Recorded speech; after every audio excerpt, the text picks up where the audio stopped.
ये चांदा थी जिस दिन, उस दिन हमारे इधर मस्जिद का काम चालू था।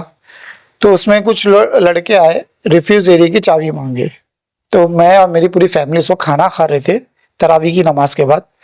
तो हमने बोला भाई आप 5 मिनट, मेरे पास वीडियो भी, बोला 5 मिनट आप वेट कीजिए, अगर तो आप रिफ्यूज एरिया में चले जाए, आपको जो सामान है भाई मैं दे दूंगा।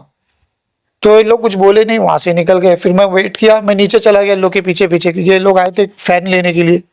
मैं पीछे गया, फिर पीछे जाने के बाद मेरे को बोले तू चाबी क्यों नहीं दिया। मतलब भाई मैं खाना खा रहा था, मैं आपको चाबी कैसे दे सकता हूँ, क्योंकि वो चाबी कबाड़ में और झूठा हाथ खाए मैं दे नहीं सकता, हाथ धो के ही देना पड़ेगा। तो बोले नहीं, बोले अब तू ही लेके आओ। फिर भी खैर कोई बात नहीं, मैंने फ़ैन और मेरे साथ में नवाज नाम का लड़का था, हम लोग दोनों ने खुद, वो फ़ैन काफ़ी हैवी है, हम लोग ने खुद वो फ़ैन उठा के मस्जिद तक लेके जाके पहुँचाए। बात यहाँ तक सब सही हो गई थी, उसमें कुछ बात नहीं हुआ।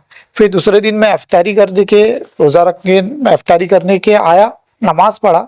जैसी नमाज गेट बाहर निकला, वैसे एक अल्ताफ नाम का लड़का मुझे पकड़ लिया, पकड़ के बोलने लगा चाबी क्यों नहीं दिया। तो मैंने बोला भाई हम लोग सब फैमिली खाना खा रहे थे। तो बोले घर की औरतों को बोलना चाहिए था चाबी देने के लिए। मतलब घर की औरतें कैसे देगी चाबी, जबकि वो लोग खाना खा रहे, बच्चे उनके गोद में, बच्चों को भी खाना खिला रहे, तो कैसे देंगे चाबी। बात करते करते इन लोग ने गाली गलौज चालू किया, गाली गलौज करते करते मेरे पे सीधा हमला चालू कर दिया, मार दे गए।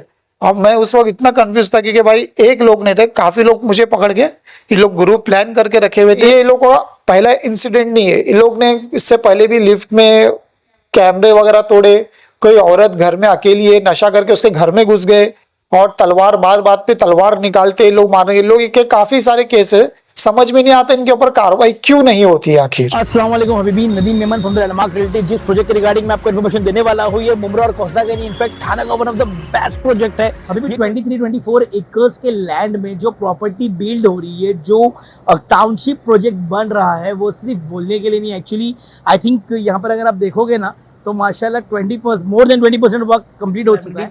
और बेस्ट पार्ट ये है कि यहाँ पे अपने को सबसे अच्छी चीज़ जो मिल रही है वो है इसका कारपेट एरिया। कारपेट एरिया की बात करूँ, क्योंकि अभी अगर अक्सर इस प्रोजेक्ट में आप देखोगे ना, तो जितने बड़े बड़े फ्लैट्स होते हैं, जितने ज़्यादा अगर आपको एमिनिटीज मिलती है, उतने छोटे छोटे फ्लैट्स हो जाते हैं। मुंबई टीवी, हर खबर सच के साथ। मैं हूं अफजल शेख और आप देख रहे हैं मुंबई टीवी।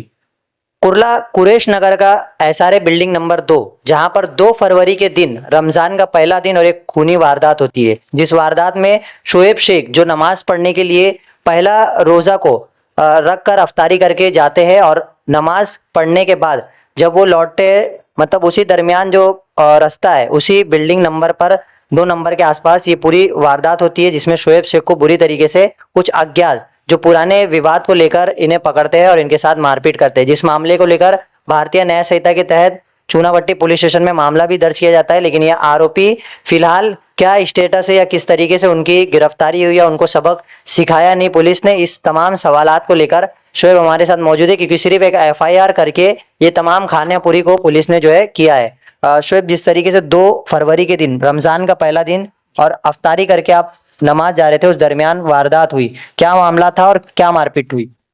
जी, जब चांदा थी जिस दिन, उस दिन हमारे इधर मस्जिद का काम चालू था। तो उसमें कुछ लड़के आए, रिफ्यूज एरिया की चाबी मांगे। तो मैं और मेरी पूरी फैमिली उस वक्त खाना खा रहे थे तरावी की नमाज के बाद। तो हमने बोला भाई आप 5 मिनट, मेरे पास वीडियो भी, बोला 5 मिनट आप वेट कीजिए, अगर तो आप रिफ्यूज एरिया में चले जाए, आपको जो सामान है भाई मैं दे दूंगा। तो ये लोग कुछ बोले नहीं, वहां से निकल गए। फिर मैं वेट किया, मैं नीचे चला गया लोग के पीछे पीछे, क्योंकि ये लोग आए थे फैन लेने के लिए। मैं पीछे गया, फिर पीछे जाने के बाद मेरे को बोले तू चाबी क्यों नहीं दिया। मतलब भाई मैं खाना खा रहा था, मैं आपको चाबी कैसे दे सकता हूँ, क्योंकि वो चाबी कबाड़ में और झूठा हाथ खाए मैं दे नहीं सकता, हाथ धो के ही देना पड़ेगा। तो बोले नहीं, बोले अब तू ही लेके आओ। फिर भी खैर कोई बात नहीं, मैंने फ़ैन और मेरे साथ में नवाज नाम का लड़का था, हम लोग दोनों ने खुद, वो फ़ैन काफ़ी हैवी है, हम लोग ने खुद वो फ़ैन उठा के मस्जिद तक लेके जाके पहुँचाए। बात यहाँ तक सब सही हो गई थी, उसमें कुछ बात नहीं हुआ। फिर दूसरे दिन मैं इफ्तारी करने के, रोज़ा रख के मैं इफ्तारी करने के आया, नमाज पढ़ा। जैसी नमाज गेट बाहर निकला, वैसे एक अल्ताफ नाम का लड़का मुझे पकड़ लिया, पकड़ के बोलने लगा चाबी क्यों नहीं दिया। तो मैंने बोला भाई हम लोग सब फैमिली खाना खा रहे थे।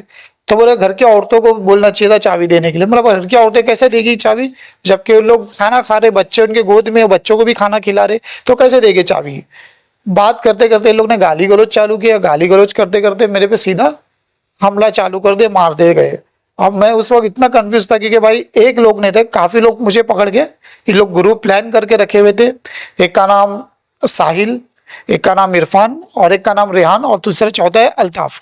ये लोग मेन, ये लोग जो पकड़ के मुझे स्टार्टिंग से मार दे। बाकी लोग और भी थे लेकिन मैं बाकी लोगों का चेहरा नहीं जानता हूँ। हाँ, सीसीटीवी कैमरा फुटेज में आया होगा कि कौन कौन मुझे मार रहा था या कौन छुड़ा रहा था। बाकी की बस भाई इतनी ही बात थी। उसके बाद मैं बहुत बुरी कंडीशन में, क्योंकि मैं कंडीशन में था, काफी खून बह रहा था। उस वक्त मुझे कुछ सूझ रहा था, मैं अपनी जान बचा के मैं सीधा किसी तरीके से रिक्शा वाले के पास गया।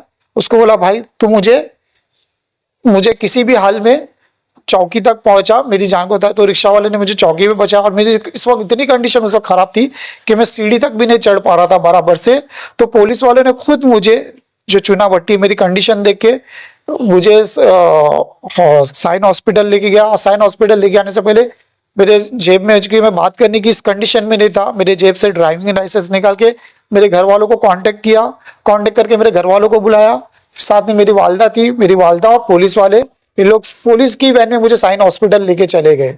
फिर उसके बाद एक आरोपी पकड़ा जाता है जिसका नाम इरफान है। इरफान को पकड़ने के बाद में इसको वहां ही रखते और 3 आरोपी तभी भी फरार थे।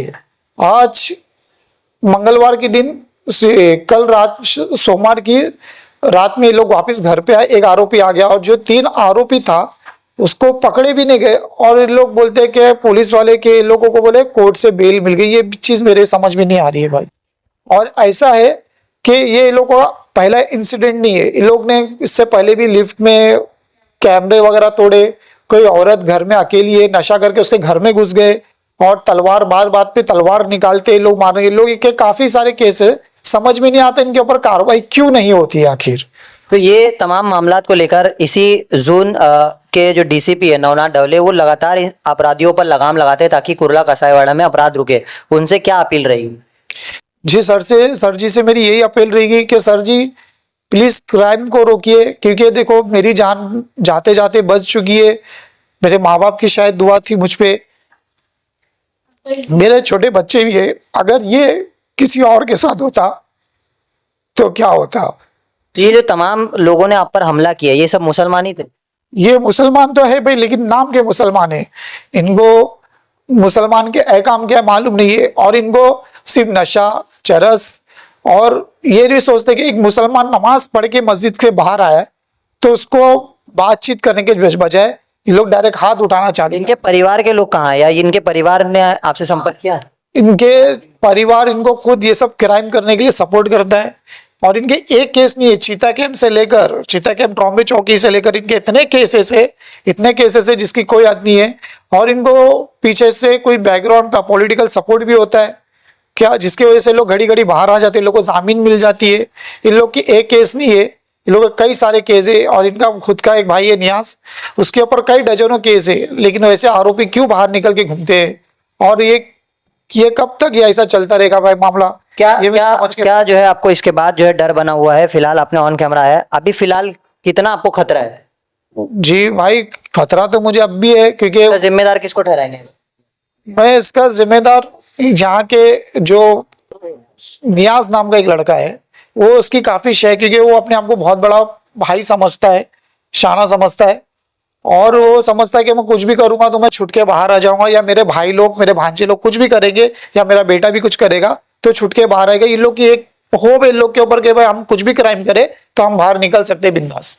तो ये आपको डर है कि आपको अगर कल को कुछ होता है तो उसका जिम्मेदार नियाज है? हाँ, नियाज है और उसकी पूरी फैमिली होगी। अच्छा, ये जो तमाम चीजें अभी फिलहाल हो चुकी है, इसको लेकर आप आसपास के लोगों से क्या अपील करोगे? किस तरीके की उनसे कहोगे कि कुछ भी शिकायत आती है तुरंत पुलिस स्टेशन जाए? भाई जुल्म सहना भी एक गुनाह है सबसे बड़ा।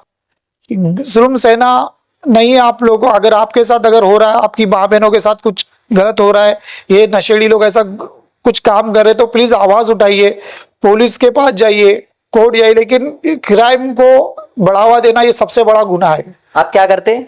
जी मैं ज्वेलरी बॉक्स का काम करता हूँ और मैं चीता कैंप में, मेरा कारखाना है छोटा सी मेरे, और मैं आता जाता हूँ। मैं किसी के एक उसी से आपका घर बार चलता है? जी हाँ, उसी से मेरा घरदार चलता है भाई। तो ये तमाम चीज़ों को लेकर शोएब शेख ने जानकारी दी कि 2 फरवरी रमज़ान का पहला दिन नमाज पढ़ के निकले और उनके साथ में एक वारदात हो जाती है जिसमें उनकी बुरी तरीके से पिटाई की जाती है। इस पिटाई का मामला पुलिस ने दर्ज किया, लेकिन दर्ज करने के बाद ये जो आरोपी है उनके हौसले अभी भी फिलहाल बुलंद है, लेकिन ये हौसले कब तक बुलंद रहेंगे और कब इन पर एक्शन लिया जाएगा, इस तरीके का तमाम सवालात जो है वो शोएब शेख ने खड़ा किया है। उम्मीद है इस खबर के बाद जो परिमाण 6 के डीसीपी है नवनाथ डवली जी, वो इस मामले को संज्ञान में लेते हुए शोएब शेख को जो है इंसाफ दिलाते हैं। कैमरामैन आमिर सैयद के साथ अफजल शेख, मुंबई टीवी।